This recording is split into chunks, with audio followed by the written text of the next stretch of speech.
Now for our story. It was almost 6 o'clock. In his room at the Brown Palace Hotel in Wakefield, Nicholas Dorn, the young writer, anxiously studied his reflection in the mirror, removed an imaginary speck from his lapel, gave an unnecessary tug at his tie, which was already perfectly symmetrical. Nicholas was nervous.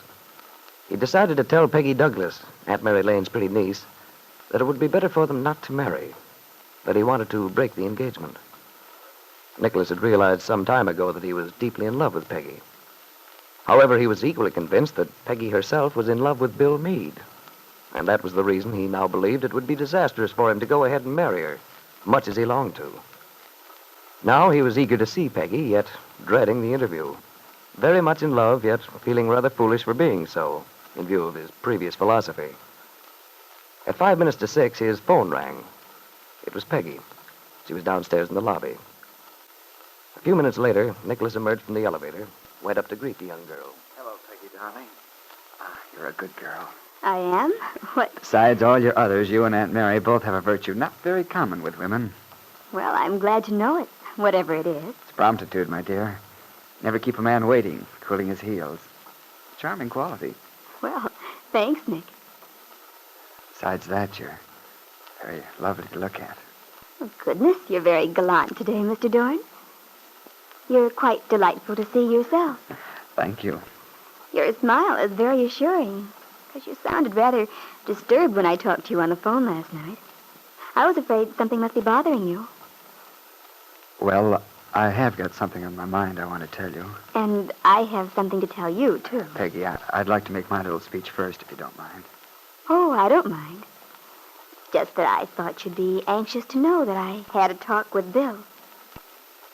Oh, you did? Well, in that case, Peggy, perhaps you had better go ahead. I guess you must be surprised, the way I've talked about Bill, about not wanting to see him and everything. No, Peggy, I'm not surprised. It was Aunt Mary who made me realize it was something I had to do. I see. Well, was Aunt Mary right? And is everything all straightened out between you and Bill? Yes, it's all straightened out. But it wasn't easy exactly, especially at first. So now everything's on the beam again. Well, that's terrific, Peggy. I want so much for you to be happy, to have what you want. I know you do, Nick. And I am happy. It's so wonderful to know that, well, that I'm not being unfair to Bill anymore. That he understands about how I feel. Of course, darling. But the main reason I'm so happy about it is because of you. Me? Yes. I know it's been difficult for you, with the way I behaved, being gloomy and depressed so much. I didn't like burdening you with it, but, well, I just couldn't seem to hide my feelings. This way, now that I've told Bill that you and I are getting married, explain to him why that's the best thing to do. Peggy, wait a minute. What's the matter? Well, maybe I'm a bit slow, but you mean you told Bill that you and I are going to be married? Why, yes. That's what I've been telling you. Oh, don't you think I should have? Should have? Why, yes. I mean, I suppose so. That is, well, I'm not sure. Nicholas, what on earth's the matter with you? Nothing. Nothing. But you're acting so strange. Oh, don't pay any attention. You know how it is, the happy bridegroom. I understand men always get a little slap-happy just before a wedding. Well... But, Peggy, I interrupted you. What's the rest of the story? There is more, isn't there? How did Bill feel about this announcement you made? Well, at first he didn't seem to understand. I can imagine. But I told him why I knew. I explained to him that it would be impossible for us, for Bill and me, to ever go back. We couldn't ever recapture what we had once.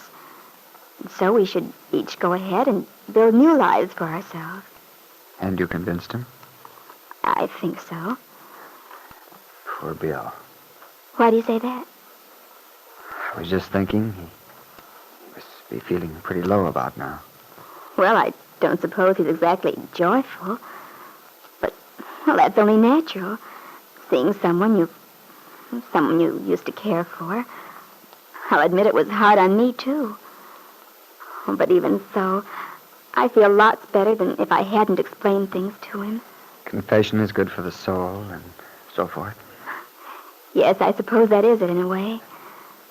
I mean, it always makes you feel miserable when you know you're in the wrong and just hate to admit it. Oh, sure. Aunt Mary made me see that very clearly. She always makes good sense. Peggy, did Bill tell you anything about his plans? Yes, he did, Nick. He said he's going to go ahead and get a divorce. And then he wants custody of his son, too. Guy's really got his chin way out, hasn't he? You know, I'm sort of ashamed of myself. I've said some pretty ugly things about Meade. I'm beginning to realize that he's okay. He is, really, Nicholas. You'd like him if you ever got to know him. Yes, I think I would, Peggy. At least we have certain things in common. Yes, you have. You're both sensitive, intelligent, and you try to be fair about things. Strong. Sensitive, for sure. Intelligent, maybe. But Peggy, in regard to one Nicholas Dorn, I'm afraid the strong part is out. I don't see why you say that. You've always stood by what you believed. I have so far, maybe. But Well, then it's not likely that you'll change at this late date. I'm not so sure. Nick, Yeah, Peggy?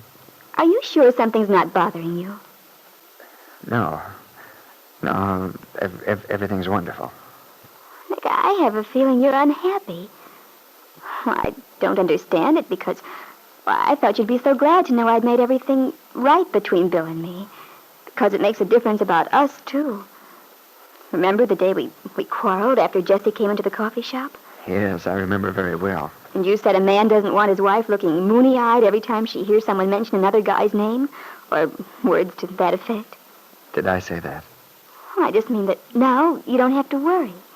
We know exactly where we stand with each other. There's no more confusion, no loose ends to worry about. But, Peggy... So now there's nothing to stand between us at all. We can go ahead, start building our new life with complete understanding. Aren't you glad, Nick? Look, Peggy, Yes, Nick? Peggy, let's go have dinner, huh? Maybe we can drive out to that new place on the way to the lake. We'll celebrate. All right. That'd be nice, but... Don't you want to? We'll do anything you like. No, that's all right, but before we start, wasn't there something you wanted to tell me? Oh, it wasn't anything important. I've forgotten what it was. But, Nick, you even called on the phone to be sure I'd be here. Can't you remember? Was it something about the wedding? The wedding? Why, what makes you say that? Well, I mean, maybe something about the arrangements. Oh. No, darling, everything's all set. And you're sure there isn't something you ought to tell me tonight? Yes, I'm sure. Nothing to tell you tonight. Tonight, let's eat, drink, and be merry. For tomorrow... Tomorrow? Oh, let's not worry about tomorrow. If we don't, maybe it'll take care of itself.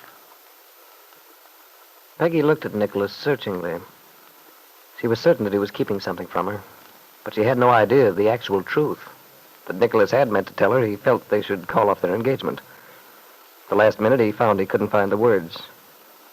Now, although he was relieved, he felt guilty, ashamed that he hadn't the nerve to say what he knew he should. He was only postponing something he still must face.